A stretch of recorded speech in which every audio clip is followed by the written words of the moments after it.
Okay, inverse function में ये हमने ग्राफिकली बता दिया कि एफ इन्वर्स का ग्राफ जो है एफ ऑफ एक्स का रिफ्लेक्शन ही होता है with respect to Y is equal to X. और इसका एक एग्जांपल भी दे दिया, जैसे ये 0,1 पॉइंट होता है ना, तो ये 1,0 जो है Y is equal to L X पर होगा, और ये दोनों एक दूसरे के रिफ्लेक्शन पॉइंट है with respect to Y is equal to X. 0,1 का रिफ्लेक्शन 1,0 आ जाएगा ये लाइन के अंदर, ये लाइन में ना with respect to this line 1,0 का रिफ्लेक्शन 0,1 आ जाएगा। एक दूसरे के रिफ्लेक्शन है ना, वाइस वर्सा, इसलिए ऐसा लिख दिया था। Now how to find inverse function, उसके कुछ स्टेप है, तो पहले वो लिख लेते हैं algorithm how to find inverse function. तो उसमें step number 1, first check function is on one on और ऑन टू, है ना। चेक फॉर 1 और ऑन टू, चेक फॉर 1 और, ये प्रोसेस आपको पता है। 1 ऑन टू के लिए 1 के लिए अभी समझा है, और ऑन टू के लिए पहले एक हो चुका था। ऑन टू के लिए क्या चेक करेंगे, range is equal to codomain, वो होना चाहिए। और 1 के लिए तो बहुत सारी मेथड है, वो तो डिपेंड करता है फंक्शन क्या दिया है। If function is many one and into then it will be not be invertible. अगर 1 ऑन टू नहीं है तो वहीं पे केस खत्म हो जाएगा, हम कुछ नहीं करेंगे, स्टेप 1 से आगे जाएंगे नहीं। मतलब स्टेप 2, इफ इनवर्टिबल, वो कब होगा, जब ये स्टेप 1 क्लियर हो जाएगा कि अगर 1 ऑन टू चेक हो गया उसके बाद ही ये स्टेप 2 जाएंगे। देन अब ये प्रोसेस है, then interchange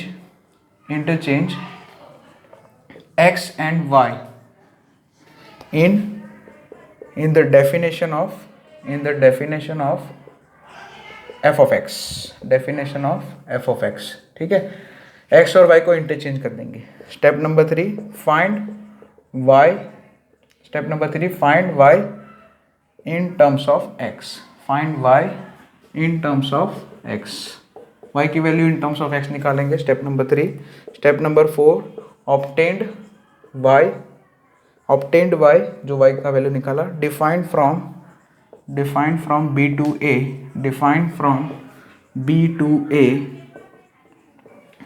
a will be required inverse। Okay, तो ये ऐसे बस 4 स्टेप है सिंपल से। सबसे पहले फर्स्ट चेक क्या करेंगे, फर्स्ट स्टेप में क्या चेक करेंगे, फंक्शन आपका 1 ऑन टू दोनों होना चाहिए। अगर नहीं है तो स्टेप 1 से फेल, इन्वर्स पॉसिबल नहीं है, सीधा ही लिख देंगे। स्टेप नंबर 2, अगर इन्वर्स पॉसिबल है, इफ इनवर्टिबल मतलब, then interchange x and y in the definition of f of x। मतलब यहाँ पे y is equal to f of x जो लिखा है कुछ भी, उसमें x और y को, x की जगह y लिख देंगे, y की जगह x लिख देंगे। इंटरचेंज का मतलब यही होता है, x की जगह y लिख दो, y की जगह x लिख दो। Find y, step number 3, find y in terms of x। अब ये जो स्टेप नंबर 3 है उसमें y in terms of x कैसे निकालना है, उसका कोई पर्टिकुलर थंब रूल नहीं है, कोई पर्टिकुलर मेथड नहीं है, वो तो डिपेंड करेगा कि आपको f of x क्या दिया है। वो तो जब हम क्वेश्चन करेंगे तभी समझ में आएगा। Next step number 4, obtained y, यानी कि जो स्टेप 3 से जो y का value in terms of x निकाला है, defined from b to a will be required inverse. बस खत्म, इतने ही 4 स्टेप है। तो अब ये जो 4 स्टेप लिखे वो आप नोट डाउन कर लेना, और अब जो है हम क्वेश्चन स्टार्ट करते हैं इनवर्स फंक्शन के। ये तो अभी तो सिंगल डेफिनेशन के कर रहे हैं, सिंपल डेफिनेशन, मल्टीपल डेफिनेशन अभी नहीं समझा रहा हूँ, अभी फिलहाल तो सिंगल डेफिनेशन ही कर रहे हैं, एकदम सिंपल से क्वेश्चन। तो उसमें क्वेश्चन नंबर 1 कुछ ऐसा दिया है, ध्यान से देखना। Find F inverse if exist. Question number 1, find F inverse X if exist, यहाँ पे F inverse X if exist where f is defined from, f is from, ये तो होना ही चाहिए उसके डोमेन। f अगर डिफाइन करके ना दे तो फिर ऐसे पता ही नहीं चलेगा, और परफेक्टली डिफाइन करने, ऐसे नहीं कि f of x करके लिख दिया, डोमेन को डोमेन देना पड़ेगा उसको। Is to infinity, defined from 0 to 1, close open close from 0 to 1 to, codomain क्या है 2 to इन्फिनिटी, 2 is included, okay. And f of x आपको अभी f of x करके दिया है x + 1/x, ठीक है, x + 1/x। तो बस x प्लस वन अपन एक्स, तो ये तो वेल डिफाइंड फंक्शन, इसका ग्राफ आपको बनाना आता है, ग्राफ से ही हम कर सकते हैं आराम से। x प्लस वन अपन एक्स का ग्राफ हम अच्छे से बनाना जानते हैं। यहाँ पे ये 1 हो गया, ये 2 हो गया, यहाँ पे 2 आ जाएगा। y is equal to X जो है एजिम्प्टोट होता है, अगर आपको पता है तो। ये ग्राफ एलिमेंट्री में पढ़ा दिया था आपको, एलिमेंट्री ग्राफ के अंदर पढ़ा दिया था ये x प्लस वन अपन एक्स का ग्राफ। यहाँ पे ऐसे आएगा पॉजिटिव वाली साइड पे, और इधर जो है कुछ ऐसे आ जाएगा। इधर तो हमें रिक्वायर्ड है ही नहीं वैसे, -1 पाई ये -2। अब मुझे कितना ग्राफ चाहिए? मुझे तो खाली 0 और 1 के बीच में ही चाहिए। अच्छा ये सब हटा देता हूँ अभी, ये ग्राफ का पार्ट नहीं है। ग्राफ तो इतना ही है, ये ब्रांच और ये ब्रांच। अब मुझे क्या चाहिए? डोमेन तो डिफाइन है, हमें तो ये रेस्ट्रिक्टेड, यहाँ पे डोमेन रेस्ट्रिक्ट कर दिया है कि 0 से 1 के बीच में ही चाहिए, 0 भी इंक्लूड नहीं करना है, 0 और 1 के बीच में ही चाहिए। तो 0 और 1 के बीच में जितना ग्राफ आ रहा है उतना रख लिया, बाकी का डिलीट कर दिया, हटा दो बाकी का हटा दो, तो ग्राफ इतना ही है, यहाँ से यहाँ तक ये भी हट जाएगा। ठीक है, सिंपल, ये सब कुछ लिखने की ज़रूरत नहीं है। तो ग्राफ इतना ही आएगा, है ना, x प्लस वन अपन एक्स का इतना ही पोर्शन आएगा 0 से 1 के बीच में। पूरा ग्राफ मैंने ड्रॉ करके दिया था, और उसमें से इतने पोर्शन के लिए मैंने ग्राफ हटा लिया, रख लिया, बाकी का हटा लिया, सॉरी। और ठीक है, अब देखो यहाँ पे 1 1 ऑन 1 तो दिख ही रहा है। ग्राफिकली टेस्ट तो पता ही है, कैसे टेस्ट करेंगे ग्राफिकली? 1 1 ही है, कैसे पता लगेगा कि यहाँ पे कोई भी हॉरिजॉन्टल लाइन ऐसी आप कोई खींच पा रहे हो जो इस फंक्शन के ये ग्राफ को एक से ज़्यादा बार कट कर रही है? ऐसी कोई हॉरिजॉन्टल लाइन नहीं है। या फिर ऐसा बोलो कि ये इंक्रीजिंग फंक्शन है ना, एफ डैश एक्स निकालोगे तो क्या आएगा? 1 - 1 अपन एक्स स्क्वायर, और क्योंकि ये x 0 और 1 के बीच में है तो ये हमेशा ग्रेटर देन 0 आएगा। So f of x increasing function है, ऐसे भी बोल सकते हैं, ग्राफ को देख के भी बोल सकते हैं। सो एफ हमारा 1 1 तो है, ठीक है, एफ जो है 1 1 फंक्शन तो है, बढ़िया, ये तो ज़रूरी था 1 1 होना। अच्छा, अब ऑनटो है कि नहीं? तो ऑनटो के लिए देखो, रेंज देखो, 0 और 1 के बीच में जो ग्राफ कवर हो रहा है यही है पूरा, तो उसके कॉरस्पॉन्डिंग वाई एक्सिस पे कितना कवर हो रहा है? देखो ये यहाँ पे डार्क सर्कल है, देखो 1 यहाँ पे इंक्लूड है, तो ये x is equal to 1 put करोगे, f of 1 is equal to 2 आ जाएगा, तो 2 भी इंक्लूडेड है रेंज में। और कोडोमेन क्या है? 2 to इन्फिनिटी, रेंज भी वही है ना। रेंज ऑफ फंक्शन कितना है आपका? 2 to इन्फिनिटी। ग्राफ को देख के बोल सकते हैं, है ना, ग्राफ को देख के क्या बोल सकते हैं? 2 to इन्फिनिटी। और ऐसे भी प्रोसेस करके भी निकाल सकते हैं AMG इनइक्वालिटी से, लेकिन हम नहीं कर रहे क्योंकि हमने ऑलरेडी ये ग्राफ ड्रॉ करके रखा है, तो फिर फालतू में हम टाइम वेस्ट नहीं कर रहे। सो रेंज और कोडोमेन सेम है, तो एफ हमारा ऑनटो भी है। तो स्टेप 1 यहाँ पे पास हो चुका है ना, स्टेप 1 यहाँ पे हो चुका है क्लियर। सो एफ हमारा 1 1 और ऑनटो है, इसलिए हम यहाँ पे आगे जा सकते हैं, वी कैन डू फर्दर। अब जो है आगे कैसे करना है वो यहाँ पे थोड़ा इम्पोर्टेंट है, बस ये इसका काम ख़त्म। अब आगे का काम जो है आपको मैनिपुलेशन का करना है। स्टेप नंबर 2, यहाँ पे एफ ऑफ एक्स की जगह y लिख देते हैं, ठीक है। y is equal to F of X, मतलब y is equal to X plus 1 upon X. तो स्टेप नंबर 2 क्या था? x को y से और y को x के रिप्लेस कर दो, है ना, इंटरचेंज कर दो, x की जगह y लिख दो, y की जगह x लिख दो। तो यहाँ पे ये y की जगह x लिख देते हैं। So x is equal to y plus 1 upon y, ये दोनों x की जगह y हो जाएगा। अब y में y को सॉल्व करना है, यहाँ पे थोड़ा y जो है ये इधर एलसीएम लेना पड़ेगा। सो x इज इक्वल टू यहाँ पे वाई स्क्वायर प्लस 1 और ये y इधर आ जाएगा, यानी कि xy हो जाएगा। एलसीएम लिया तो यहाँ पे y में क्वाड्रेटिक आया, देखो। So y square minus x Y plus 1 is equal to 0 हो गया, भाई बराबर है। Y square minus x Y plus 1 कितना हो गया? 0। अब y में क्वाड्रेटिक आया तो फिर क्वाड्रेटिक की तरह ट्रीटमेंट करना पड़ेगा इसको, जैसे कि मतलब श्रीधर आचार्य से ही काम करना पड़ेगा। सो यहाँ पे Y square minus x Y plus 1 है। सो यहाँ पे श्रीधर आचार्य से इसको सॉल्व करेंगे तो देखो यहाँ पे y में क्वाड्रेटिक है, बराबर है ना, तो ये आपका माइनस ये जो है y का कोफिशिएंट हो गया, यानी कि x प्लस और माइनस अंडर रूट डी निकालोगे तो एक्स स्क्वायर माइनस 4 लिख सकते हैं डिवाइडेड बाय 2।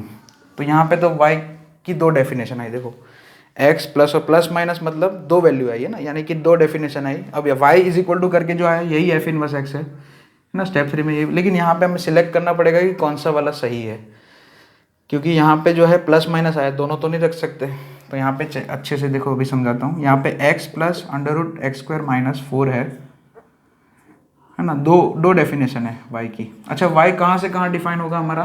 y मतलब एफ इनवर्स एक्स कहाँ से कहाँ डिफाइन होगा, एफ इनवर्स का डिफाइन होना कहाँ से कहाँ रहेगा, 2 to इन्फिनिटी टू 0 to 1, यानी कि ये जो है इस एक्सप्रेशन का रेंज जो है वो 0 से 1 के बीच में ही होना चाहिए। ठीक है, वो किस में होना चाहिए, 0 से 1 के बीच में होना चाहिए। अब यह मैं प्लस वाला सिलेक्ट करता हूँ अगर, और 2 to इन्फिनिटी में से कोई भी एक आध वैल्यू उठा के रख दो, थोड़ी बड़ी वाली वैल्यू उठा के रखो तो भी पता चले। जैसे 4 रखते हैं मान लिया, अगर 2 रखेंगे तो फिर 1 आ जाएगा, तो उससे वो तो आ रहा है रेंज में, लेकिन मैं 4 रखता हूँ, मान लिया मैं 4 रखता हूँ तो x प्लस 16 माइनस 4 रूट 12 आ जाएगा होल डिवाइडेड बाई 2, तो वो हो जाएगा 2 प्लस रूट 3, ये 1 से ज़्यादा हो गया।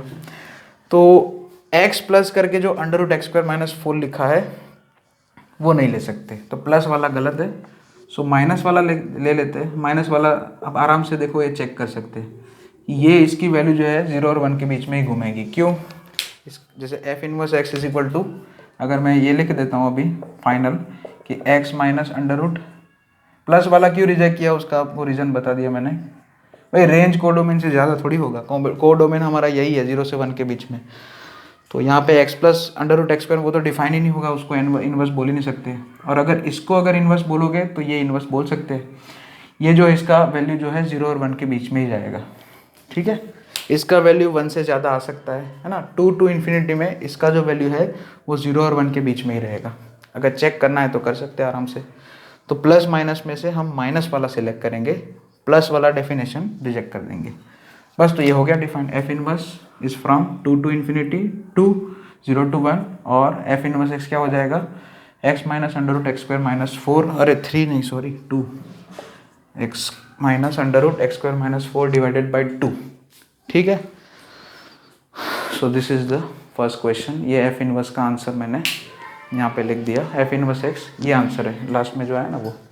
और कहाँ से कहाँ डिफाइन होगा वो तो बताइए, b to a to b ये है, तो बी टू ए क्या हो जाएगा, क्लियर कर देना इसको। नेक्स्ट है हमारा क्वेश्चन,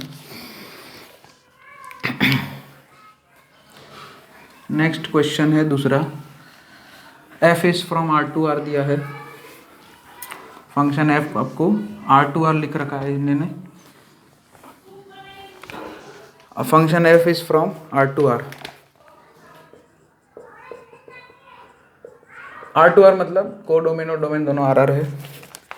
एफ ऑफ एक्स आपको क्या दिया है, l n of x plus under root 1 plus x square. ठीक है, तो इसका इनवर्स फंक्शन फाइंड करना है अगर एग्जिस्ट करता है तो। सबसे पहले वही 1 1 ऑन टू। अच्छा, यहाँ पे आर टू आर लिखा है।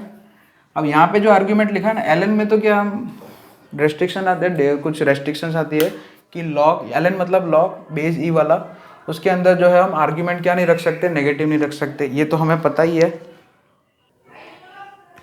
तो एफ जो है हमारा क्या होना चाहिए, 1 1 ऑन टू होना चाहिए। अब एल एन के अंदर जो है ये, अब देखो ये एक्सप्रेशन जो लिखा है x plus under root 1 plus x square है। अच्छा, अब यहाँ पे एक्स चाहे कुछ भी आए, यहाँ पे ये जो है एक्स, ये जो है ये वाली चीज़ हमेशा पॉजिटिव ही रहेगी। इसको मैं क्या करता हूँ, देखो कैसे मैं बताता हूँ कि यहाँ पे ये under root x 1 plus x square, तो under root 1 plus x square जो है वो तो एक्स से हमेशा बड़ा होगा। सिंपल सा लॉजिक है ना, वो तो हमेशा एक्स से बड़ा ही होगा। एक्स की कोई भी वैल्यू रखो और उसमें ये एक्स ऐड किया है तो फिर ये पॉजिटिव ही रहेगा, है ना। Under root 1 plus x square जो है वो हमेशा एक्स से बड़ा होगा। सो बस उसमें एक्स ऐड किया है तो फिर बस वही ज़्यादा ही रहेगा इसमें, है ना। तो यहाँ पे ये पॉजिटिव ही रहेगा, है ना। तो अंदर आर्ग्यूमेंट जो है वो हर जगह डिफाइन होगा। आर मतलब ऐसा नहीं है, अब क्वेश्चन में आपको जो अगर जेई में क्वेश्चन दिया है तो वो डिफाइन होता होगा हर जगह, जो डोमेन दिया होगा उसमें पूरे में डिफाइन होता होगा तभी दिया होगा, तो उसमें शक करने की कोई ज़रूरत नहीं। फिर भी मैंने बता दिया, ओके। अब 1 1 है कि नहीं, उसके लिए यहाँ पे तो डेरिवेटिव वाला ही कॉन्सेप्ट लगाना पड़ेगा, उसके अलावा और कुछ नहीं कर सकता यहाँ पे। सो यहाँ पे एफ ऑफ एक्स क्या लिखा है, l n x under root x plus under root 1 plus x square. अच्छा, जिन लोगों को डिफ्रेंशिएशन अच्छे से नहीं आ रहा है वो अभी ये क्वेश्चन में क्या है, डिफ्रेंशिएशन वाला ये पार्ट जो मैं कर रहा हूँ, चेन रूल लगाना है। वैसे आपने सीखा ही होगा एनसीईआरटी में, अगर नहीं आता है तो फिर मैं डिफ्रेंशिएशन वाला जो चैप्टर आएगा उसके बाद वैसे तो इसका डिफ्रेंशिएशन याद करना होता है आपको, 1/√1 + x², लेकिन मैं दिखा देता हूँ। चलो ln के अंदर आर्ग्यूमेंट है तो ln का डिफ्रेंशिएशन होता है 1/, जैसे ln x होता है तो 1/x होता है, तो यहाँ पे ये जो लिखा है एज इट इज लिख दो।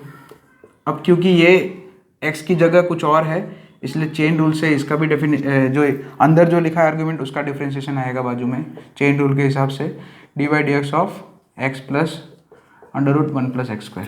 ठीक है, अच्छा ये तो हो चुका 1/x + √1 + x²।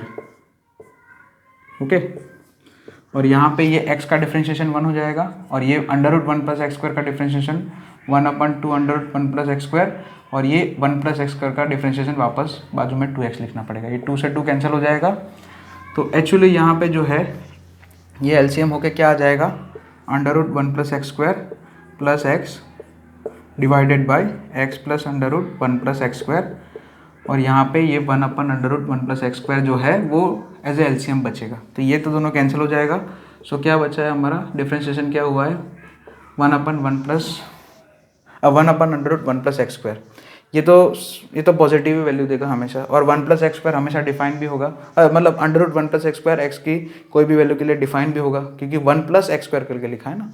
x² का वैल्यू हमेशा >= 0 होता है। सो 1 + x² हमेशा >= 1 होगा। 1 + x² का वैल्यू 1 या 1 से ज़्यादा ही है हमेशा, इसलिए अंडर डिफाइन है। तो ये >0 भी, अगर रूट कभी नेगेटिव तो देता नहीं है।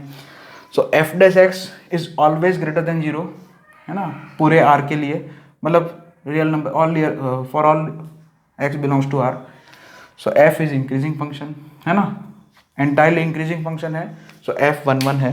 तो ये अभी तो खाली 1 1 ना, स्टेप 1 चल रहा है, तो f हमारा 1 1 है।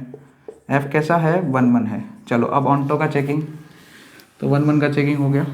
अब ऑन्टो फंक्शन है कि नहीं उसके लिए देखो जल्दी से। ऑन्टो के लिए क्या रेंज प्रूफ करना पड़ेगा मुझे, r है तो कुछ नहीं, यहाँ पे डोमेन क्या है फंक्शन का, -∞ से लेके +∞। अब पूरा सारी वैल्यूज यहाँ पे रख सकते हैं, तो इसमें जो है लिमिटिंग वैल्यू रखनी पड़ेगी। जैसे x अगर इन्फिनिटी को जा रहा है, चलो पहले +∞ का देख लेते हैं। और ये कंटिन्यूस फंक्शन है, ln तो कंटिन्यूस ही होता है, यहाँ पे कहीं ब्रेक वेक नहीं होता है। सो कंटिन्यूस फंक्शन है ही, तभी तो डिफरेंशिएशन लगाया मैंने, है ना। सो x अगर इन्फिनिटी को जा रहा है, वैसे इन्फिनिटी पुट तो नहीं कर सकते क्योंकि इन्फिनिटी कोई वैल्यू ऐसा होता नहीं है। तो डोमेन हमारा यहाँ से यहाँ तक होगा, r रियल नंबर का मतलब ये होगा ना, -∞ से लेके +∞। तो x अगर इन्फिनिटी को जा रहा है तो ln ये इन्फिनिटी को जाएगा और ये भी इन्फिनिटी को जाएगा, इन्फिनिटी + इन्फिनिटी को ही जाएगा, यानी कि ln इन्फिनिटी भी इन्फिनिटी को जा रहा है। तो टॉप मोस्ट वैल्यू कितनी है, इन्फिनिटी, मतलब है ना, टॉप मोस्ट वैल्यू मतलब इन्फिनिटी, है ना। ओके, तो मतलब हमारा ये जो फंक्शन है ln ये करके लिखा है वो इन्फिनिटी की तरफ जाता है अगर x इन्फिनिटी की तरफ जाता है। अगर x -∞ की तरफ जाता है तो अब ऐसा नहीं लिख सकते, यहाँ पे ये देखो ऐसा लिखा है ना, यहाँ पे ln x + √1 + x² है ना, तो ऐसा नहीं बोल सकते कि ये x -∞ की तरफ जाएगा और यहाँ पे ये x² जो है वो इन्फिनिटी की तरफ जाएगा। -∞ का स्क्वायर तो वो इन्फिनिटी की तरफ ही जाएगा, तो 1 + x² ये इन्फिनिटी की तरफ जाएगा, तो इन्फिनिटी -∞ 0 की तरफ जाएगा। ऐसा नहीं बोलता है कोई, इन्फिनिटी छोटा बड़ा ऐसा नहीं होता है। यहाँ पे दोनों इन्फिनिटी बराबर, इन्फिनिटी -∞ कभी 0 नहीं होता है, ठीक है। क्यों नहीं होता है भाई, ये दोनों नंबर ही नहीं है, तो उसको घटा के 0 कैसे लिख सकते हैं, तो बकवास है ना। तो फिर इसमें भी हम जो है एक टेक्निक यूज़ करेंगे, लिमिटिंग, इसमें भी लिमिटिंग करना पड़ेगा। रेशनलाइज, यहाँ पे जैसे मैं नीचे लिख देता हूँ x माइनस, मतलब यहाँ पे जो है ना आर्ग्यूमेंट, उसको मैं x - √1 + x² से, या सॉरी x माइनस नहीं, √1 + x² - x से मल्टीप्लाई और डिवाइड कर देता हूँ। तो यहाँ पे ऊपर जो है 1 + x² - x² हो जाएगा। ठीक है, मैंने क्या किया, ln के अंदर जो आर्ग्यूमेंट है उस आर्ग्यूमेंट को √1 + x² - x से मल्टीप्लाई डिवाइड कर दिया। अब जो है ऊपर जो है 1 बचेगा खाली, देखो। सो ln 1/√1 + x² - x, ठीक है। अब यहाँ पे वो पुट कर दो, x अगर इन्फिनिटी को जा रहा है तो ये रूट वाला टर्म इन्फिनिटी को जाएगा। अब x तो -∞ को जा रहा है, लेकिन आगे एक माइनस साइन आएगा तो फिर ये इन्फिनिटी को ही जाएगा। x इन्फिनिटी को जा रहा है, -∞ को जा रहा है, तो -x + इन्फिनिटी को जाएगा। सिंपल है, नेगेटिव साइन आ जाएगा, नेगेटिव पॉजिटिव। सो यहाँ पे डिनोमिनेटर जो है वो इन्फिनिटी को जा रहा है, तो ln के अंदर जो है ना 1/∞ कहाँ जाएगा, 0 को अप्रोच करेगा। और ln का ग्राफ देख लो, आपको पता ही है, अगर x इन्फिनिटी को जा रहा है x एक्सिस पे, तो यहाँ पे y एक्सिस पे इन्फिनिटी को जाएगा ग्राफ, और ln में अगर आर्ग्यूमेंट 0 की तरफ जा रहा है, यहाँ पे ये 0 की तरफ जा रहा है, तो वैल्यू माइनस इन्फिनिटी की तरफ जाएगा, तो पूरा कवर हो जाएगा रेंज, है ना। रेंज कितना कवर होगा? पूरा रियल नंबर कवर होगा। सो हमारा फंक्शन ऑनटो भी है। अब हम जो है तीसरा स्टेप कर सकते हैं। ये थोड़ा इसमें एनालिसिस ज़्यादा है, तो वीडियो पॉज करके लिखना, और फिर है ना, ऐसे एक ही बोर्ड में मैं नहीं लिख सकता पूरा क्वेश्चन, इसको पूरा ऐसे मैंने, है ना, पूरा क्वेश्चन एक बोर्ड पे पॉसिबल नहीं है ये। चलिए, तो अब जो है हम 1 ऑनटो है, इसलिए हम जो है आगे जा सकते हैं। तो अब कुछ नहीं है, y इज इक्वल टू करके लिख दिया ln। अब तो बहुत आसान है, अब तो बहुत ही ईजी है ना। ये बस x का y करना है, y का x करना है, तो ये y की जगह x लिख दिया। x is equal to ln of y plus under root 1 plus y square, बराबर है। अच्छा, ln अगर मुझे y का वैल्यू चाहिए ना, तो मुझे ln दूर करना है, तो मैं दोनों side e raise to x ले लेता हूँ। या फिर ऐसा करो कि ln को log भगाने के लिए वही है ना, यहाँ पे ये log बेस e का होगा, तो log भगाया तो ये e जो है इसके चरणों में चला जाएगा, ऐसा मैंने सिखाया था। e raise to x is equal to क्या लिख सकते हैं? y plus under root 1 plus y square, है ना, याद है ना ये तो। ओके, y को इधर भेजो, ये वाले y को इधर भेजो, अंडर रूट वाला टर्म उधर ही रखो। e raise to x minus y is equal to under root 1 plus y square. Under root हटाना है, अंडर रूट इधर कैंसिल करना है। ऐसे तो हम कंपेयर नहीं कर सकते, y का वैल्यू ऐसे थोड़ी निकलेगा, तो स्क्वायरिंग करना पड़ेगा पहले। तो take square on both side, तो e raise to x minus y का whole square is equal to under root, तो कैंसिल हो जाएगा 1 प्लस वाई स्क्वायर। यहाँ पे e to the power 2x minus 2 e raise to x into y plus y square is equal to 1 plus y square. Y square दोनों side से cancel हो जाएगा। ये 1 को इधर भेजो, ये वाले टर्म को उधर भेजो। So e raise to 2x minus 1 is equal to 2 e raise to x into y. So y का वैल्यू क्या आ जाएगा? e raise to 2x minus 1 अपन 2 e रेज़ टू x, या फिर ऐसे लिखो e रेज़ टू x से डिवाइड कर दो। ये जो y का वैल्यू आया वही f इनवर्स x है, e raise to x minus e raise to minus x divided by 2। This is the f inverse x, f inverse of x defined from R to R। हो गया answer, ठीक है।